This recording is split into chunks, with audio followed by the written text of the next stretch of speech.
आज हम समझेंगे टीएमटी या ट्रेडमिल टेस्ट क्या होता है। इसे समझने के लिए सबसे पहले हमें समझना पड़ेगा हृदय किस प्रकार से काम करता है।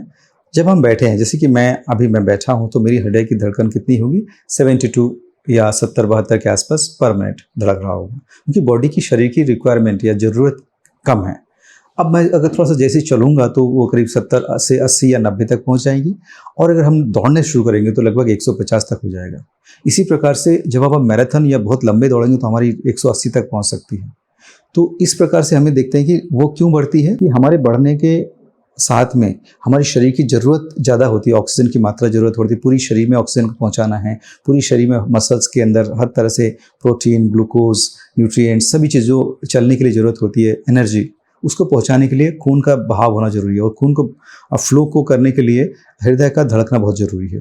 तो हम समझेंगे कि जैसे ही हम लोग चलते फिरते हैं तो हमारी धड़कन बढ़ती है, और जब हम बैठते सोते हैं तो धड़कन कम होती है। बस इसी प्रोसेस को समझते हुए हम लोग जब देखते हैं, अगर हमारी हार्ट के नसों में अगर कोई ब्लॉकेज होती है तो हम इस प्रोसेस समझ सकते हैं कि अगर आपको धड़कन, मान लीजिए बैठे हुए तो कोई तकलीफ नहीं है, जब जैसे ही आपकी धड़कन बढ़ेगी और आपको तकलीफ होना शुरू हुआ, इसका मतलब क्या हुआ कि आपके शरीर की जो रिक्वायरमेंट है वो हृदय पूरा नहीं कर पा रहा है, उसको तकलीफ हो रही है, या हृदय की कुछ पार्ट काम नहीं कर पा रहा है। इस प्रोसेस को समझते हुए हम लोग ट्रेडमिल टेस्ट करते हैं। किस प्रकार से ट्रेडमिल टेस्ट किस प्रकार से किया जाता है, इसकी प्रक्रिया क्या है। ट्रेडमिल टेस्ट एक मशीन के ऊपर जो कुछ समय तक हर एक इसमें स्टेज होते हैं, 1 2 3 4, इस प्रकार से जो उसकी जो हाइट होती है वो हाइट बढ़ती है, साथ में स्पीड भी बढ़ती है। स्टेज 1, स्टेज 2, स्टेज 3 इस पे बढ़ता जाता है, जिससे हमारी धड़कनें उसी स्टेज के हिसाब से हमें बढ़ती रहती है। और उस समय पे देखते हैं कि हमारे शरीर में जो एक ईसीजी लिया जाता है। ईसीजी किस लिए, कि जो हमारे शरीर की धड़कन कितनी बढ़ रही है और क्या उसमें कुछ परिवर्तन आ रहा है कि नहीं। कई बार ऐसा देखा गया है कि हृदय किसी लोगों के, किसी इंसान के, व्यक्ति के हृदय के नसों में ब्लॉकेज तो है, बट उससे कोई तकलीफ नहीं हो रही। उसके कारण कभी कभी डायबिटीज़ के कारण हो सकता है, कुछ एटिपिकल चेस्ट पेन भी हो सकते हैं, कभी कभी न्यूरोपैथी की वजह से उनको तकलीफ नहीं होती, मगर वो चीज़ें जब ईसीजी चेक करते हैं तो ईसीजी में पता चल जाता है।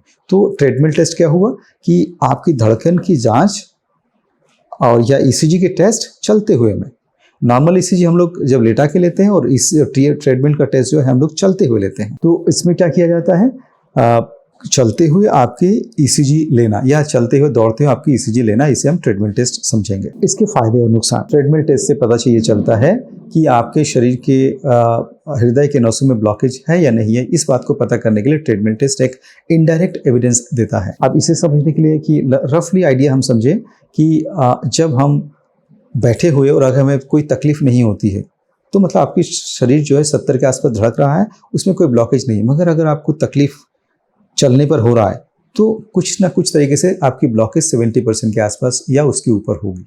ये रफ आइडिया होता है, ये 100% परफेक्ट नहीं होते हैं। ट्रेडमिल पे आइडिया लगता है, मगर आपको अगर आपकी जो चलने के बाद में अगर आप बैठे बैठे भी तकलीफ हो रही है तो डेफिनेटली आपका 80 से 90% हो रहा है तकलीफ, और आपको बैठे बैठे बिना कुछ करे भी एंजाइना हो रहा है या चेस्ट पेन हो रहा है, तो आपकी डेफिनेटली 90 के ऊपर की माना जा सकता है। और जब हार्ट अटैक आता है तब भी आपको बैठे बैठे कुछ बिना कुछ करे भी आपको हार्ट अटैक के सिम्टम आते हैं। ये इसको समझने की बात है। इस टीएमटी के टेस्ट में खर्चा और समय, खर्चा लगभग 1500 से 2500 3000 लगभग सब अलग अलग अस्पताल अपने अपने हिसाब से लेते हैं, और समय लगभग 25 से 30 मिनट का होता है, जिसमें आपको पूरी कंसेंट भी देनी होती है कि इसके प्रकार से कोई टेस्ट करना कभी खतरे का भी कारण हो सकता है। कौन से समय पे आपको टेस्ट नहीं करना चाहिए, अगर आपको चलने पर तकलीफ हो रही है, जैसे कि आप थोड़ा सा दूर चलते हैं तो आपको छाती में दर्द होता है, या आपको घबराहट होती है, या तो आपको पसीने आती है, या तो चक्कर आती है, या तो सिनकोपी जैसा, या इसको बोलते हैं बेहोशी जैसा आना, तो ऐसे कंडीशन में आपको ट्रेडमिल टेस्ट नहीं करना चाहिए। तो इसमें सावधानी रखें, या फिर टेस्ट करने से पहले अपने डॉक्टर से अपने बारे में पूरी तरह से डिस्कस करें कि ट्रेडमिल करना जरूरी है कि नहीं, तभी आप इसको आगे बढ़ें, अदरवाइज ना करें। ट्रेडमिल टेस्ट में एक सबसे इंपॉर्टेंट बात ये होती है target heart rate. Target heart rate का मतलब होता है कि जो व्यक्ति आज के दिन में, क्यों हर एक इंसान की उम्र के साथ में उनके हृदय की धड़कन का जो कैलकुलेशन है वो चेंज होता रहता है। इसे समझने के लिए एक फार्मूला बनाया गया है जिसे कहा जाता है टारगेट हार्ट रेट पता करने का फार्मूला, जिसका मतलब होता है 220 माइनस एज।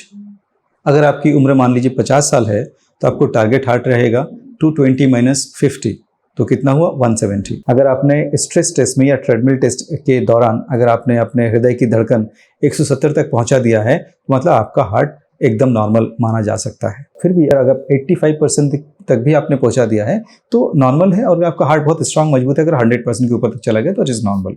सो इस प्रकार से हम समझ सकते हैं कि ट्रेडमिल टेस्ट में आपकी बीमारी के बारे में अंदाज़ा लगा सकते हैं।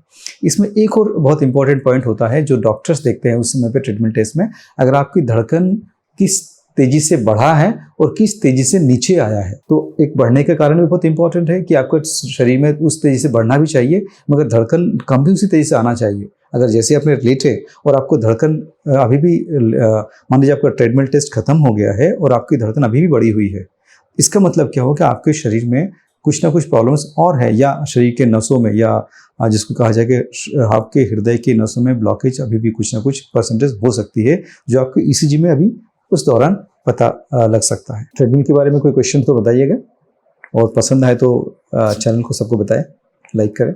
Thank you.